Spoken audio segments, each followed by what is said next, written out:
Hind focus news में आपका स्वागत है। नजर डालते हैं आज की खबरों पर। भारत में लागू हुआ क्रिप्टो टैक्स, उल्लंघन करने वालों को 7 वर्ष तक की होगी जेल। क्रिप्टो ट्रेडिंग से मिलने वाले प्रॉफिट पर 30% का टैक्स चुकाना होगा।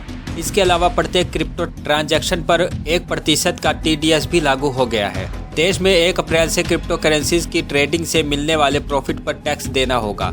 इस वर्ष के बजट में क्रिप्टो से जुड़े कानून का प्रस्ताव दिया गया था और यह संसद में पारित हुआ था। इससे वर्चुअल डिजिटल एसेट्स देश में टैक्स के दायरे में आ जाएंगे।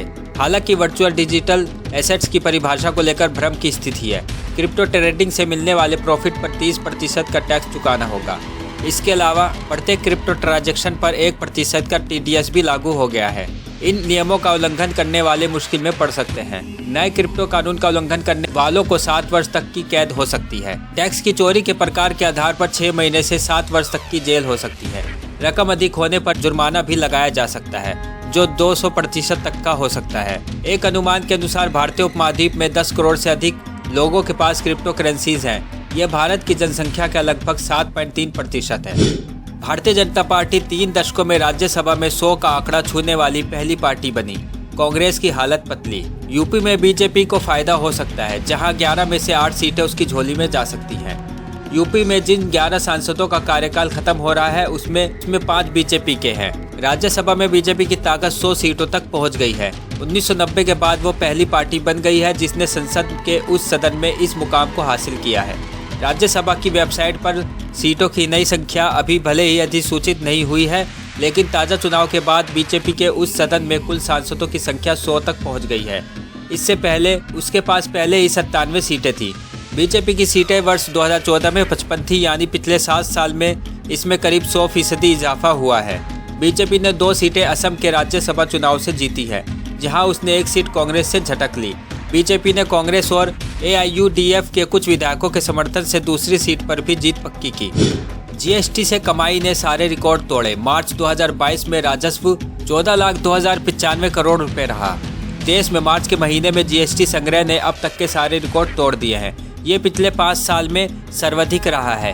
GST वसूली मार्च महीने में 14,02,095 करोड़ रुपए रही है, जो अर्थव्यवस्था में सुधार और औद्योगिक रफ्तार पटरी पर आने के प्रबल संकेत हैं। सरकार की ओर से जारी आंकड़ों के अनुसार जनवरी 2022 में इससे पहले GST वसूली का 14,0986 करोड़ रुपए का रिकॉर्ड था, लेकिन मार्च के राजस्व ने 2 महीने के पहले के रिकॉर्ड को ध्वस्त कर दिया।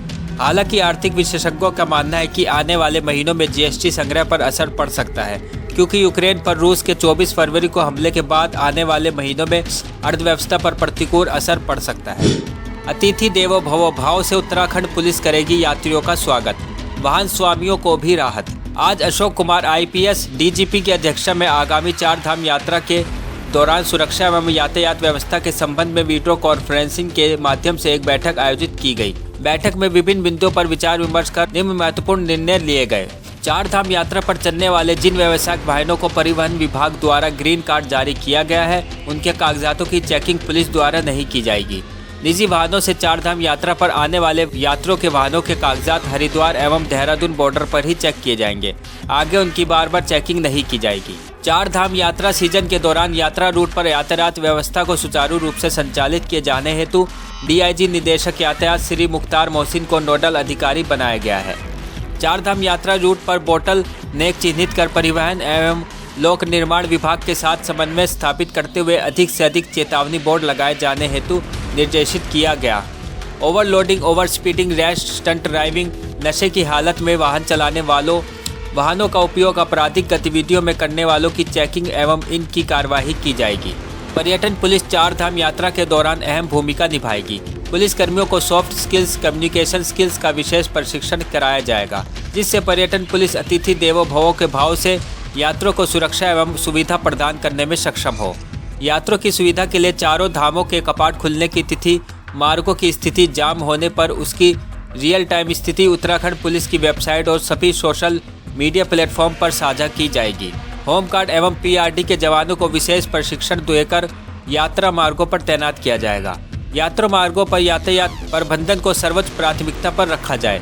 जनपद प्रभारी जिलाधिकारी के साथ समन्वय स्थापित कर अपने अपने जनपदों में पार्किंग की क्षमता एवं नए पार्किंग स्थलों को चिन्हित करें। साथ ही यात्रा मार्गों पर अस्थायी अतिक्रमण को यथासंभव हटवाएं और उक्त संबंध में नियमानुसार आवश्यक कार्यवाही सुनिश्चित करें। यात्रा रूटों पर यातायात सुचारू रूप से संचालित किए जाने हेतु सभी जनपदों के पुलिस उपाधीक्षक यातायात को व्हाट्सएप ग्रुप बनाने हेतु निर्देशित किया गया, जिसमें समस्त जानकारी साझा की जाएगी। आपदा प्रबंधन हेतु यात्रा मार्गों पर पूर्व से तैनात की गई एसडीआरएफ की टीमों के अतिरिक्त मोरी, घनसाली और गैरसैंण में एसडीआरएफ टीम तैनात करने का निर्णय लिया गया है। जल पुलिस को भी अत्याधुनिक आपदा उपकरणों से लैस किया जाएगा।